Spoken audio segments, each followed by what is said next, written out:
Hi guys, welcome back to our video again. So in this video, we are heading to Tokyo, the capital city of Japan.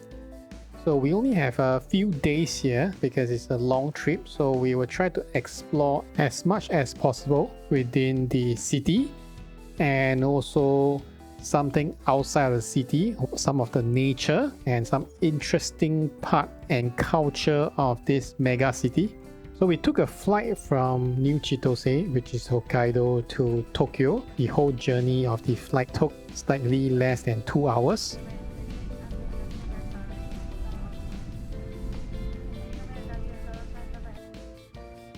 Pretty easy to get on and off at Haneda Airport. So everything here is on vending machine. Even Pokemon Center is on the vending machine.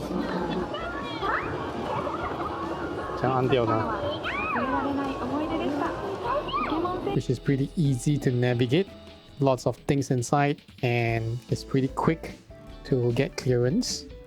So for our departure, we actually use the other airport, which is the Narita Airport. Pretty similar to the Haneda Airport. You get a lot of things to shop, walk around. You got your cartoon anime stuff, you got your souvenir store, and also your Pokemon Center where you can try your luck again to grab your Pokemon cards, and Legos, and also all the branded goods where you can shop and get tax-free. Pretty much a lot of things to look at and to purchase if you have spare Japanese yen. Interestingly, so we found out that there is no tax refund counter in the airport, so everything has been done through the store. So apart from shopping, there's also sightseeing. So you can head out, view the plane.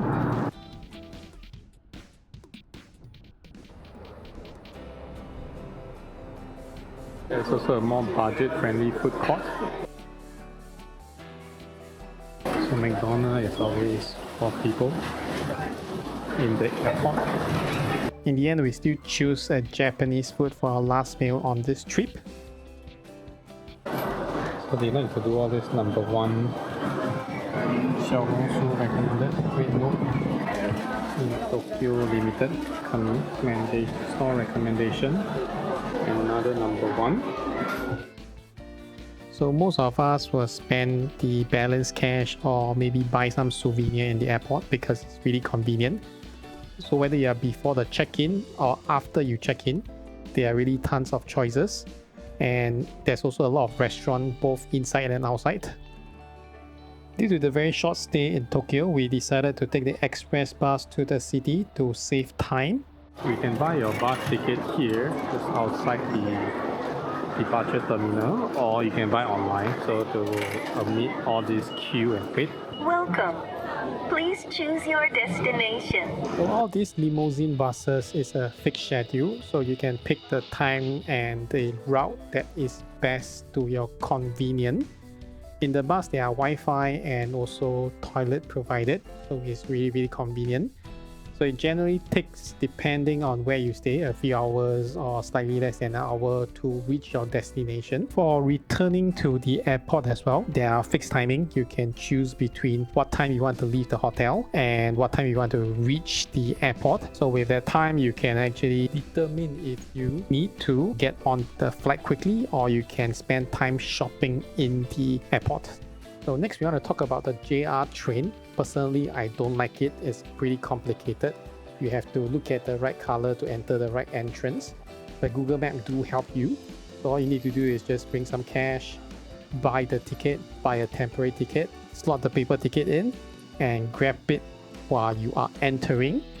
There's a lot of stairs and walk around. It's like a maze in the train station. Try not to take the train during peak hour. It's crazy. Also take note of the gap in between the train. It's quite huge. And when you head out, generally the ticket will just get absorbed by the machine. Same thing in and out, lots of walking, lots of people if you are going to popular places. Generally, you cannot avoid walking in Tokyo or any major city in Japan. There are lots of walkway, a lot of slope, they are not flat. pretty tiring. So on one of the day, we actually went for a rental car to expedite or to express the whole trip. So we are here to pick up the rental car for a day. So the process is pretty easy. Just go online, find the rental car store, book online, and then head down to the outlet to collect the rental car. Similar documents will be required, like your credit card info and your international driving permit and your passport. A few advice we will give is to get a small car because the roads are pretty narrow and the parking are really hard to find. So find somewhere that you can park best if you could find a hotel that allows you to park overnight. Because in Tokyo, the parking is really expensive, especially in the city. Next will be the ETC. So if you can get a car with the ETC will be great. Else you have to pay cash every time you pass through a gantry. Paying the ETC doesn't guarantee it's traffic free, but at least you will reach there much faster without the need of waiting multiple traffic lights if you take the normal routes. And on and off you will see accident in the expressway that hog up the whole traffic. But the good part about paying ETC is at least you get a very constant flow, and also because it's higher up, you tend to see better scenery instead of traffic lights and traffic lights. Whole fee is 6,000 won. So on and off you will see interesting car like the GR86 with the 86 number plate, and some really old school Toyota Crown, and also the R&R but the Japan version on the expressway while we are heading towards Mount Fuji. So same fuel policy is applied, so you have to return the fuel before you return the vehicle. The other thing we are constantly looking into is motorcycle in the city. So that's also one of the things we have in mind, that we want to ride a motorcycle in Japan. We spotted some really cool Harley Davidson custom shop. We also noticed that motorcycle in Japan do not lane speed, they just wait behind, which is pretty interesting to a Southeast Asian. We tend not to do that as a motorcyclist. And for motorcycle 125cc and below are not allowed to enter the expressway. And another interesting fact is that the bicycle or e-bikes do need to pay parking in Tokyo to park their bikes. Next, we will check in our hotel. Why we picked this hotel is because of the location is really centralized. Walking distance to the JR station, and also the express bus do drop off at this location. So it makes the whole express trip more convenient. So for our meal, we picked something interesting for the start. We came to this fishing restaurant. It started from Tokyo, I guess. It has been a while. So generally you see on a boat and you fish for your own meal. How many rocks with you? One, just one. Anytime, anywhere. However, you can fish over here. Yeah.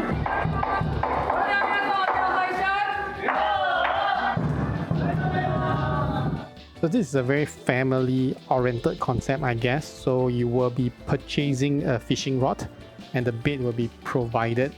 So all you have to do is try to fish for your own fish. If you do manage to capture a fish, you will get a discount of it. If you don't, you can just purchase the fish at full value from the restaurant, and you get to pick how you want to cook the fish at the end of the day. Depends on the size and whatnot. For the remaining of the meal, we actually go for something convenient. We do go for cafes where there is lesser queues, or we can go for fast food that give us a quick fix, or maybe some random restaurant that we find interesting. They might not be the best, but they are pretty decent. They get the job done. I would say hardly you can find anything taste horrible in Japan. We also went to this Japanese budget buffet where it allows you to eat all you can. Pretty interesting, value for money, lots of choices inside, no frills. So next we'll share some nighttime sightseeing area. You can go to this building for some light shows.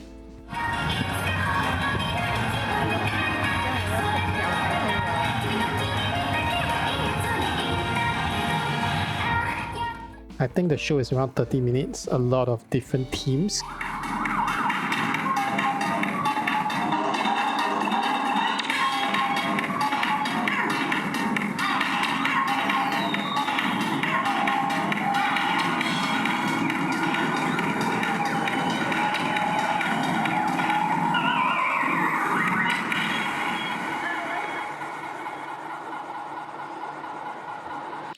After the light show, you can generally head up to the building. It's free of charge, so you can just approach the lift and take it all the way up to level 45. There's a cafe there. There's also some merchandise store where you can buy souvenirs and a lot of Japan stuff there. The whole place is pretty grand. There's a map that depicts the city, and around the glass window you can actually see all the iconic building in Japan. But because it's at night, so probably you can't see anything, and it's quite foggy. And in a good day scenario, you might even see Mount Fuji from this building. After departing the tower, we went down to walk around. I would say that Tokyo City is really more lively during the night compared to the day. I'm not sure why. When all the lights light up and you will see bars and a lot of young people coming out, the whole street looks more lively. In the day, it's pretty quiet. Everything is pretty cold. So we walk ourselves through all this concrete jungle building and come to this 3D cat area.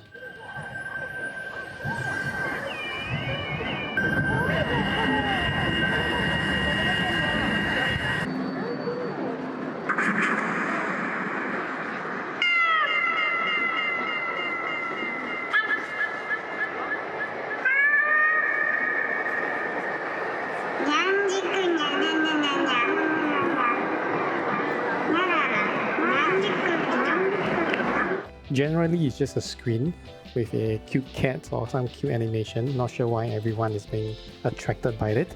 Next, we continue to walk through all this busy street to this area which is called the Godzilla Street, where you can see a giant Godzilla there.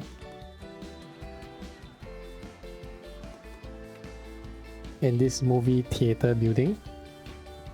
And we also went to the famous Hachiko statue that is just outside of Shibuya station. And of course, since we are at Shibuya, you will definitely have to walk through the Shibuya crossing. The Shibuya crossing is not huge. I think through all the fisheye lenses, it makes us perceive that the crossing is really wide and huge. So in all this bustling street, other than your shopping malls, your restaurants, your bars, it's filled with a lot of claw machine, entertainment center, and also pachinko. And also there are some interesting phenomena where these teenage girls especially standing along the street side selling their entertainment hour.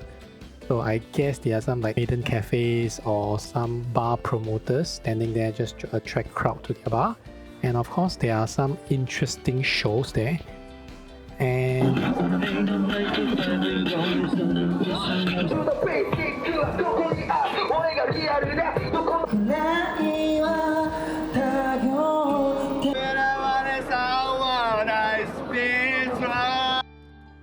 you also do see drunk people hanging all around the streets in the late night.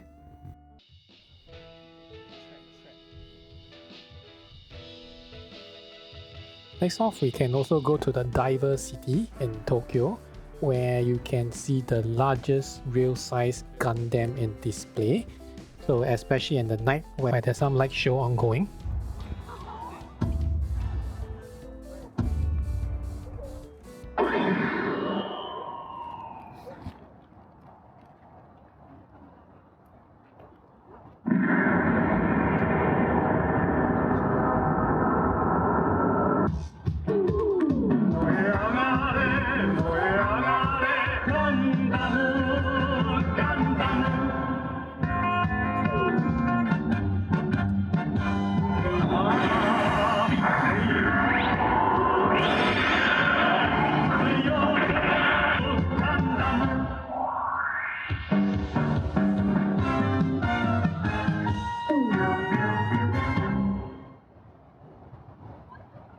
Thank you.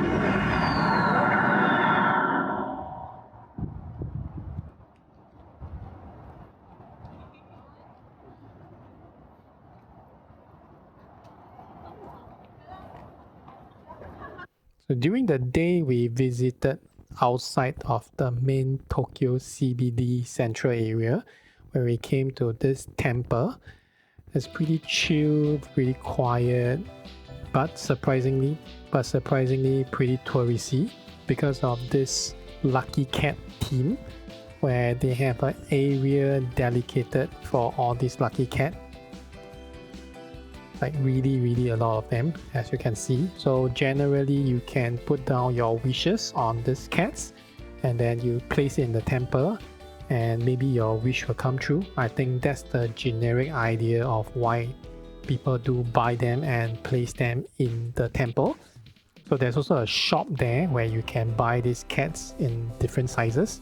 Even the vending machine is themed around there due to it being a popular tourist attraction. So there will be a limitation of 1 cat per person.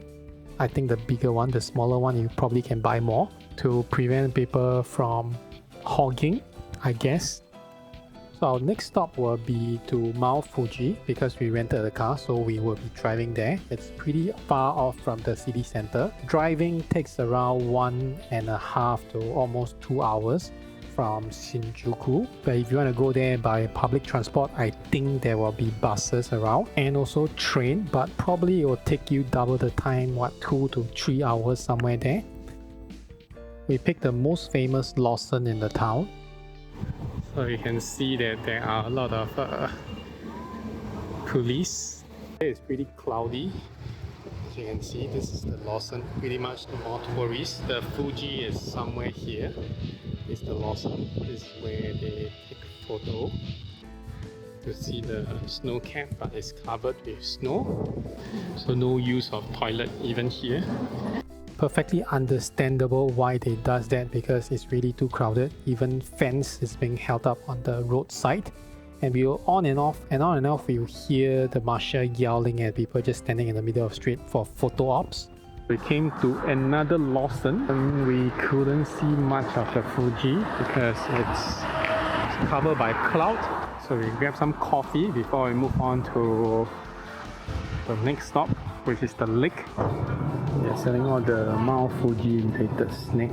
So we have our quick lunch and tea break in the Lawson, and this ice cream grape is really tasty to my surprise. After the break we drove to Lake Kawaguchi. It's a really huge lake, really scenic, really nice. There's also a spot where you can view the full view of Mount Fuji. Later we found out there's an online calendar where you can check when's the clear day to view Mount Fuji. Last but not least, we pay a visit to Senso-ji, which is back in the Tokyo city again. There are a lot of walking streets where you can buy all the tourist souvenir, all the interesting snack, and even snacks around the temple and the god and the pagoda. Pretty interesting. And kimono, dress up, and all the traditional stuff.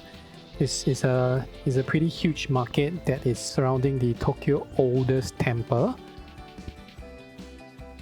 So generally there are 2 gates, one directly at the front where the Thunder God Lantern is there, and that's where most people will be crowding to take photo. If you walk further down all the way through the market, you will enter the second gate where you will see a temple. Similar to all temple, you will be able to buy like amulets and also make your prayer and offering there. The temple is really grand, really huge to be in the city center. There's also a lot of wall painting and a lot of wooden crafts that makes the whole temple look quite grand. There are also many side street and shopping area around the temple. You can really spend the whole day just at this one itinerary.